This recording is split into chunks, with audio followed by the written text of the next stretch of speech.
the price of easy living. Everything seemed easy for me. When I was not yet a man, I thought the world was simple. My father was wealthy. Because of that, I had no problems. I didn't try hard in school. I had no job. Anything I wanted, I got. If I saw something I liked, I just told my father. He would buy it. My friends would say, "You should plan for later life." I would just laugh. Why should I work? Why should I have cares? My father had lots of money. That was all that mattered. My mornings always started late. I ate my first meal resting in bed. I spent hours watching television. Sometimes I would go meet friends. We went to the best places to eat. We put on costly clothes. We drove speedy cars. My days were easy and full of fun. I really believed it would never change. I hardly ever thought about money itself. I certainly never thought about working. If I felt like a trip, I went. If I decided I needed new shoes, I got them. If a new phone came out, I got the top kind. My father handled all the bills. I never considered how hard he had to work. I never asked about his company. I only cared about enjoying myself. My thoughts were only on today. Tomorrow didn't exist for me. But one day was different. My father asked to see me. His face looked grave. He told me to take a seat. "Son," he began, "we must have a talk." I smiled, trying to be normal. "Yes, father?" His face stayed grave.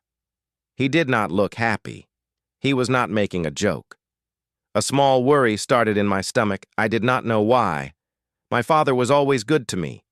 He never told me no, but this time felt strange. He let out a long breath. He looked straight into my eyes.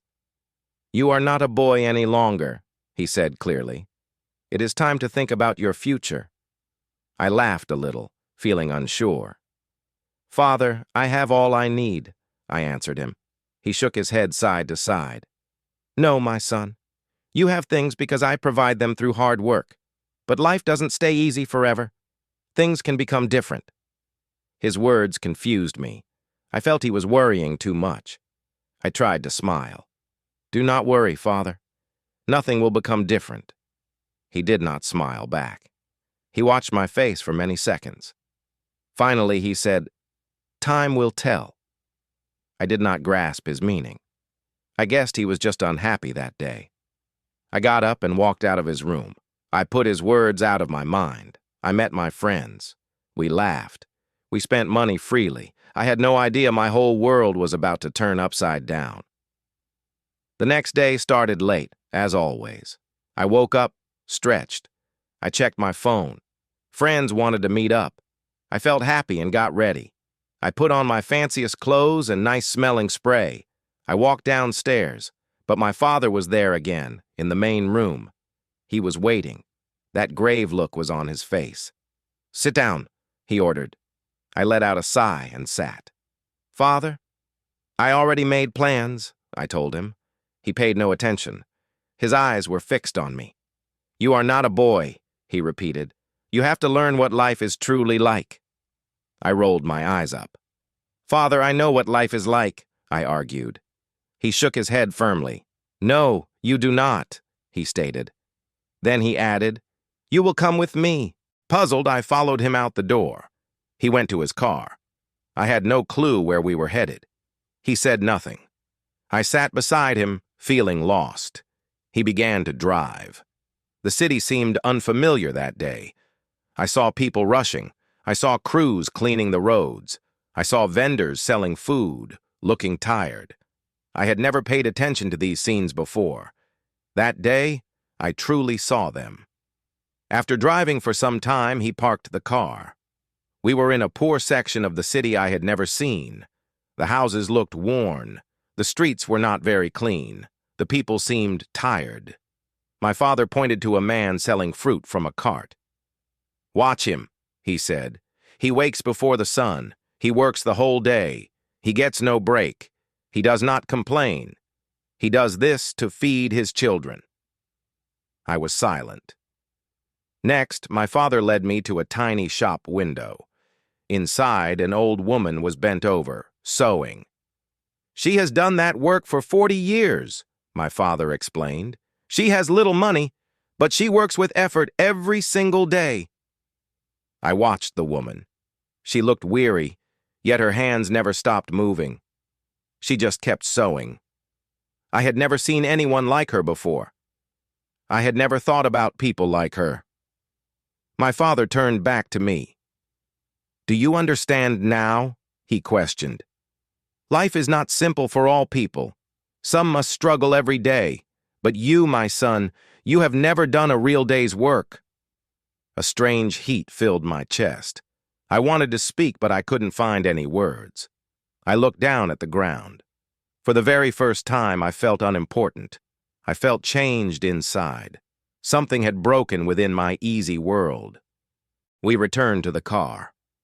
My father drove in silence. My mind kept seeing the fruit seller and the sewing woman. I had never considered such people or their hard lives. My easy existence now felt wrong somehow. I wasn't sure why I felt so different. He stopped the car again. This time it was in front of a large office building. His company. I knew the place. I'd come here only to ask for cash. My father got out. "Follow me," he said. I went inside with him. The place was buzzing with action. People hurried past. Phones rang constantly. Papers were piled everywhere. My father guided me to his own office. He sat down and looked at me hard. "Do you have any idea what I do all day?" he asked. I just moved my shoulders. "You work," I mumbled. He nodded. "Correct. But do you grasp how difficult my work is?" I remained quiet. He spoke again. "I get up early. I make huge choices. I handle big problems. I manage this whole place. And I do it so you can have an easy life." I glanced through his office window at the people working outside.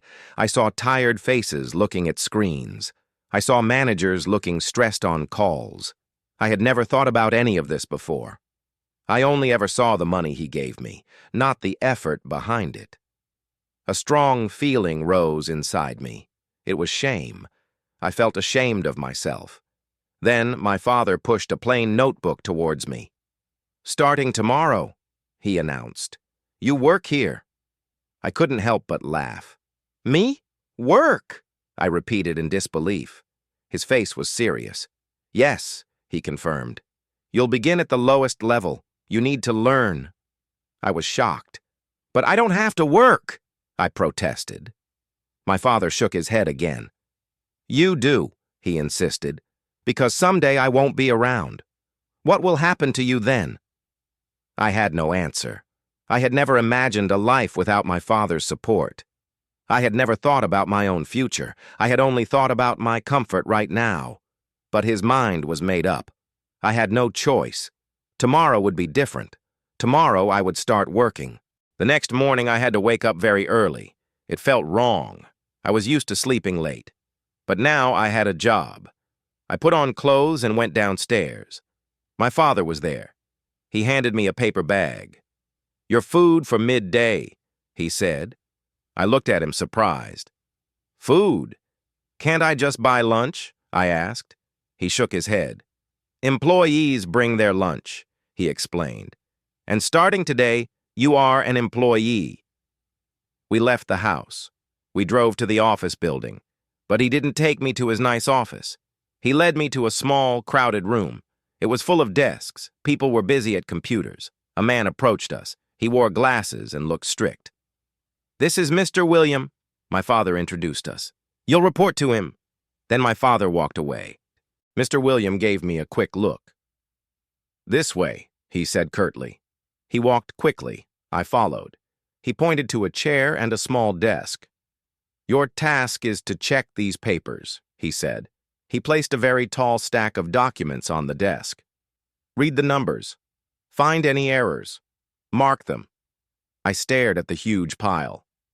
"All of these papers?" I asked. Mr. William nodded. "That's right. And don't be slow." I sat down and began.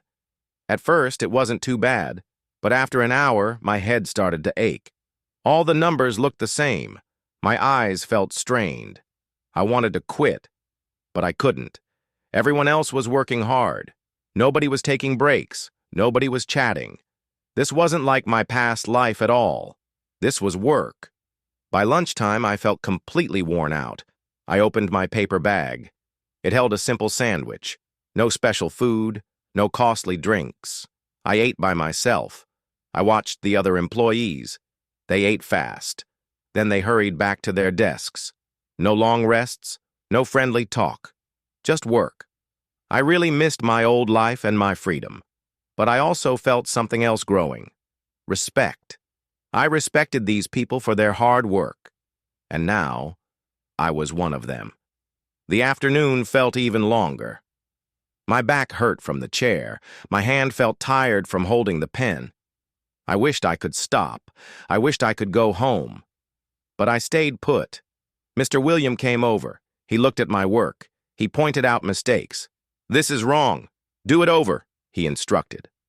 I sighed inside. I wanted to talk back, but I didn't.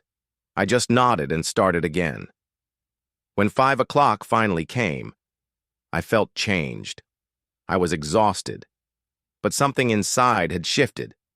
For the first time, I truly understood how hard people worked. For the first time, I understood where money came from.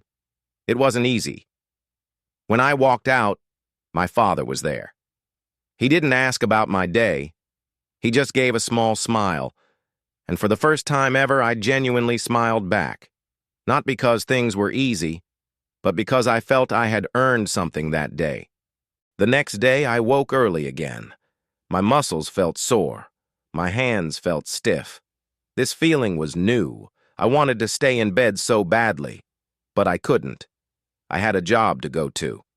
I got ready and went downstairs. My father was reading the paper. He glanced up and nodded. "Good," was all he said, but it felt important. It felt like he approved. When I reached the office, Mr. William was waiting. No smile. "You were too slow yesterday," he told me. "Be quicker today." I wanted to argue, but I held my tongue. I sat down and began working. The papers were there.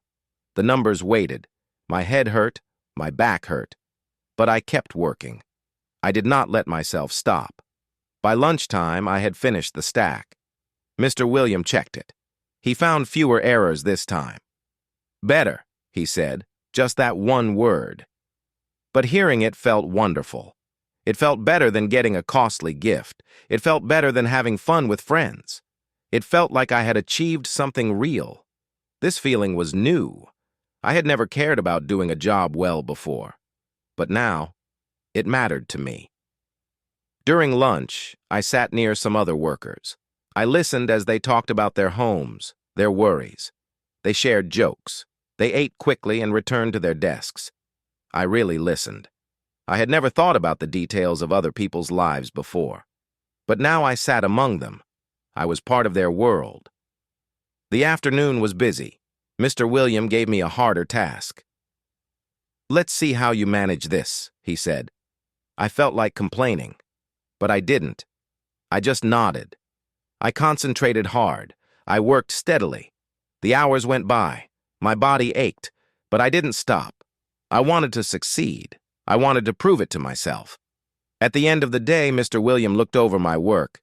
Still no smile, but he said, "Not bad." 2 small words. They meant the world to me. I nodded and walked out. My father was there. He looked at my face. "Exhausted?" he asked. I nodded. He smiled. "Good," he replied. I finally got it. I understood why he did this to me. And strangely, I didn't hate the idea of work anymore. I wanted to learn. Time passed. Days turned into weeks, weeks into months. I went to work every day. At first, it was very hard. My body was often sore. My brain felt tired. But slowly, things changed. I got better at the job. I made fewer mistakes. I worked faster. Mr. William didn't frown as much. He sometimes even said, "Good work." Hearing that felt better than any present I ever got. I started to truly understand money. Before, I just spent it. Now, I saw the effort needed to make it. I watched my father at his job. I saw the big choices he made. I saw the problems he solved.